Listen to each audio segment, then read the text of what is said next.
Dan topik terakhir, gaduh tudingan ijazah palsu milik Presiden ke-7 Republik Indonesia, Joko Widodo, sepertinya belum mencapai titik akhir. Bak drama laga, polemik ini justru tengah memasuki babak sengit, di mana Jokowi dan Roy Suryo CS saling beradu untuk membuktikan siapa yang benar. Gerakan ijazahnya terus diusik, Jokowi pun siap tempur dengan menyiapkan amunisi untuk melawan di meja hijau. Tak gentrar dengan layangan Jokowi, Roy Suryo CS juga siap menantang balik. Dengan mengutus adik iparnya dari Solo, Jokowi menyerahkan ijazahnya ke Bareskrim Mabes Polri pada Jumat 9 Mei lalu. Dua ijazah Jokowi yang diserahkan meliputi ijazahnya saat di SMN 6 Solo dan saat lulus dari Fakultas Kehutanan Universitas Gadjah Mada. Alasan Jokowi mengutus adik ipar ke Bareskrim lantaran dirinya belum dibutuhkan untuk hadir untuk pemeriksaan.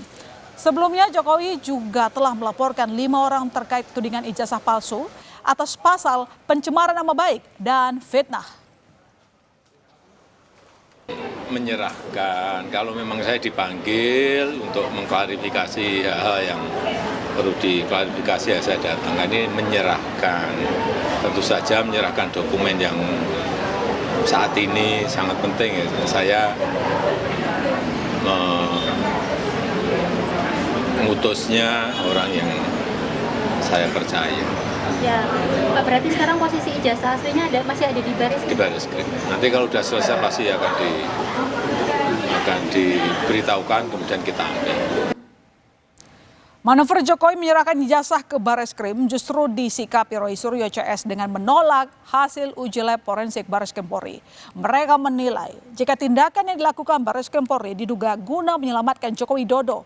Pihak Roy Suryo mengatakan hanya akan menerima hasil uji laboratorium forensik Bareskrim Polri dengan syarat proses pengujian melibatkan berbagai pihak yang ahli dalam bidangnya. Sementara Kamis kemarin, saudara, Roy Suryo dan Tifauzia Tiasuma atau yang dikenal dengan Dr. Tifa memenuhi panggilan pemeriksaan di Polda Metro Jaya. Keduanya diperiksa untuk diminta klarifikasi dalam kasus dugaan ijazah palsu Presiden ke-7 Republik Indonesia, Joko Widodo. Dalam pemeriksaan ini, saudara, Roy dan Tifa menolak untuk menjawab beberapa pertanyaan dari penyidik lantaran dianggap tidak relevan dengan laporan Jokowi mengenai dugaan ijazah palsu. Tentang ada beberapa hal yang lain yang ditanyakan, apakah soal video begini, saya hanya jawab singkat saja. Apakah itu ada pada surat laporan tertanggal 26 Maret 2025. Ketika ditanyakan tidak terkait dengan itu, ya sudah. Jangan tanya saya yang tidak ada kaitannya dengan itu. Ya, jadi kalau sama tidak ada itu, jadi lokus dan tempusnya tidak sama dengan apa yang ada pada surat undangan, ya sudah.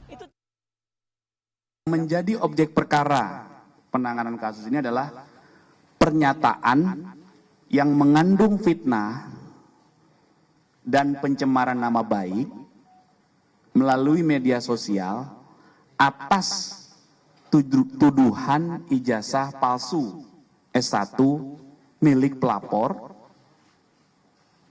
kemudian skripsi berikut lembar pengesahan.